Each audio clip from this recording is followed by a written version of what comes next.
Bonjour à tous. Tout d'abord, avant de parler de la vente OM, je vais vous parler du mercato.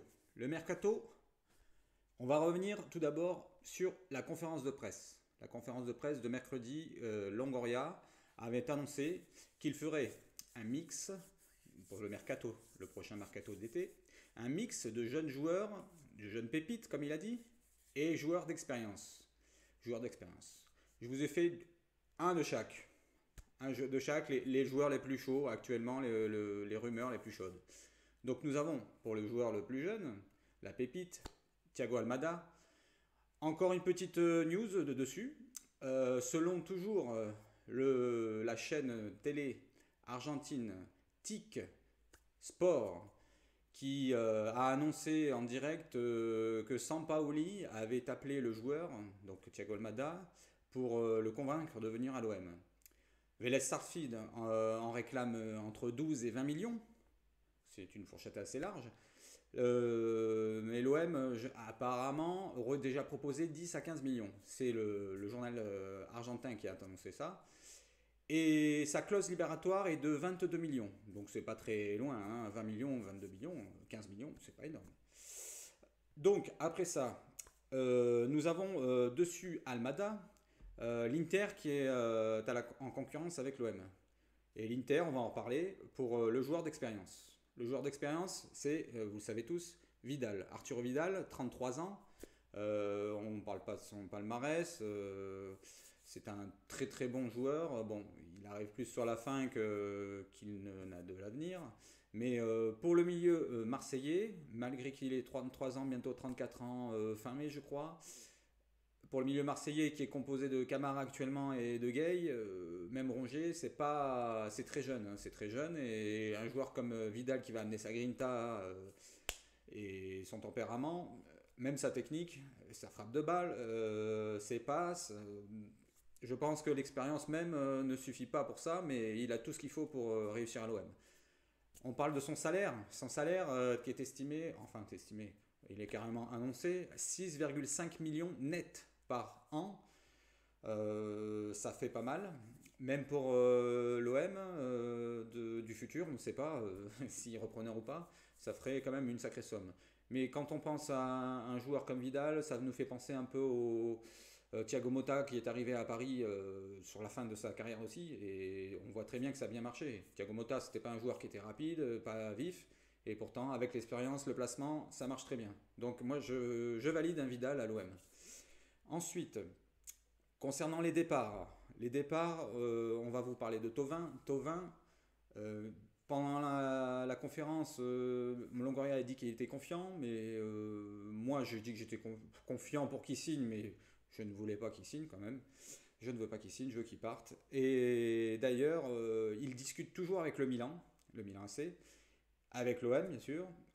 Il réclame un salaire plus gros, toujours, une prime à la signature. Et maintenant, on apprend que le Tigres, la piste mexicaine, s'est penché dessus son cas. L'agent du joueur, donc Gignac, ancien Marseillais que j'adorais, l'agent du joueur chercherait une villa pour justement pour le joueur, pour Thauvin. Euh, c'est quand même en bonne voie. Mais on verra bien s'ils ont les moyens de lui donner un gros salaire et une grosse prime à la signature. Je ne serais pas surpris qu'il parte là-bas, hein. Je vois pas ce qu'il ferait en Europe. Il n'a pas le niveau pour jouer dans un grand club. Donc voilà pour Thauvin. Ensuite, nous avons Benedetto.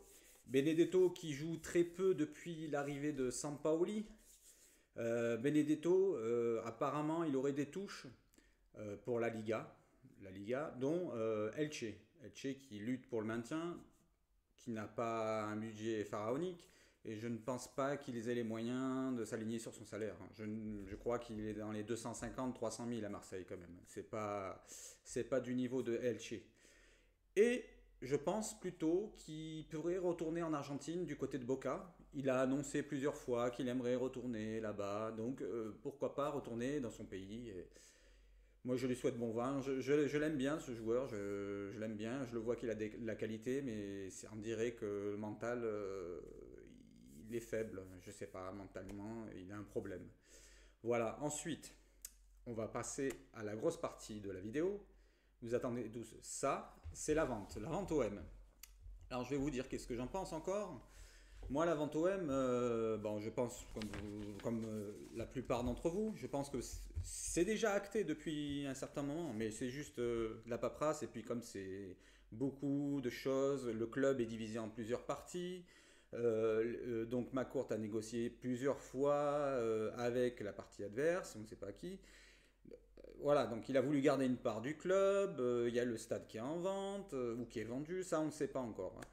Donc, on va revenir pour la vente à ce qu'avait annoncé Longoria. D'entrée, il avait dit, je ne sais pas si vous avez pu retenir, il avait dit que donc le club n'est pas vendu, tout bazar, comme d'hab, comme Monsieur McCourt.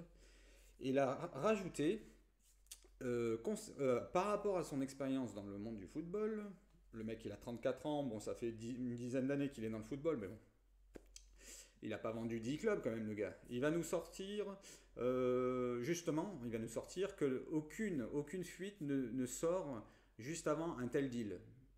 Et, et là, je vais lui donner raison. C'est vrai que il y a la plupart des ventes, quand l'officialisation arrive dans le mois qui va suivre, c'est vrai qu'on n'entend plus parler, c'est le calme plat. Et c'est ce qui se passe actuellement. Regardez à l'OM, là actuellement, on n'a plus beaucoup d'infos. À part peut-être, je vais vous dire, une petite news comme ça, que j'ai entendu parler là. Monsieur McCourt, vous le savez très bien, il est dans le sud depuis une semaine. Il est venu, je pense, pour la DNCG et pour l'officialisation. Il a organisé, donc le club a organisé, une réunion, une grosse réunion avec tous les salariés du club, les représentants des salariés et tout le team. Pour, on ne sait pas, mais je pense c'est pour, comme à l'époque, en 2016 donc fin septembre, courant 20-21 septembre, je ne sais plus c'était quelle date, 2016, juste avant l'officialisation de la reprise du club par M. McCourt, donc le 17 octobre 2016, une réunion avait été faite aussi avec tous les responsables des salariés, tous les responsables du personnel du club et M. McCourt pour parler du projet, s'il y avait des tensions, si tout était dans la même voie. Voilà, bon, quand c'est comme ça, même s'il y a des contres, c'est pas grave, ils sont mis de côté. Donc le club est vendu. Là, c'est juste de la communication qui va arriver et puis tout est sur le fil, tout est là à la fin, tout va être fait. Et je pense, moi je dirais le 16, ou le 17, hein, de toute façon, hein, on n'est plus à un jour près maintenant, on n'a plus qu'à attendre.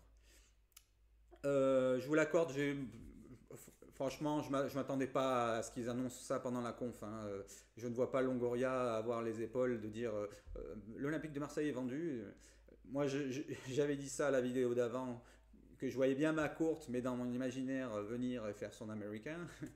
Mais je pense que ça sera ma courte directement qui veut rester fier et qui l'annoncera. Il annoncera soit en direct Canal+, soit en venant sur le stade. Et je le vois bien arriver avec un hélicoptère ou quoi, un truc comme ça, quoi. Ça serait marrant, ça, un hélicoptère, toute l'équipe des racheteurs et McCourt devant les racheteurs, bien sûr. Et voilà. Donc après ça, c'était la petite news que je vous donnais. On a aussi Monsieur Thibaut Vizerian qui nous donne un petit conseil. Dormez bien tranquille, comme il dit. Restez tranquille et ça va bien se passer. Je lui ai envoyé un petit message sur Instagram il n'y a pas longtemps, la semaine dernière. Il m'a confirmé qu'il n'y a pas de souci à se faire. C'est confirmé. Il n'y a pas de souci à se faire. C'est confirmé. Après, moi, je lui ai posé plus de questions concernant ce qu'avait annoncé Hichem de Massilia Football Club, que j'aime bien, hein, je respecte, qui avait annoncé une somme de 850 millions à 900 millions pour les mercatos à venir dans les 3 prochaines années.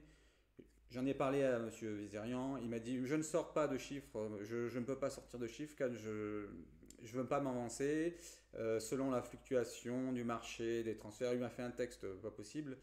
Euh, Ça pourrait monter comme descendre. Donc on va attendre, mais il m'a confirmé qu'il y aura des gros moyens, de très gros moyens. Voilà. peut-être à concurrencer le Paris Saint-Germain, j'allais dire, le QSG comme on dit, ou le FC Saint-Germain. Voilà, donc nous en avons terminé pour la vente. Il n'y a pas beaucoup d'infos, c'est sûr, parce que le club il est vendu et l'officialisation est en cours. Voilà, donc je vous souhaite une bonne journée et j'espère que vous likerez ma vidéo. Commentez-la, dites-moi ce que vous en pensez et activez la cloche aussi. Comme ça, vous verrez tous mes contenus qui arrivent. À bientôt!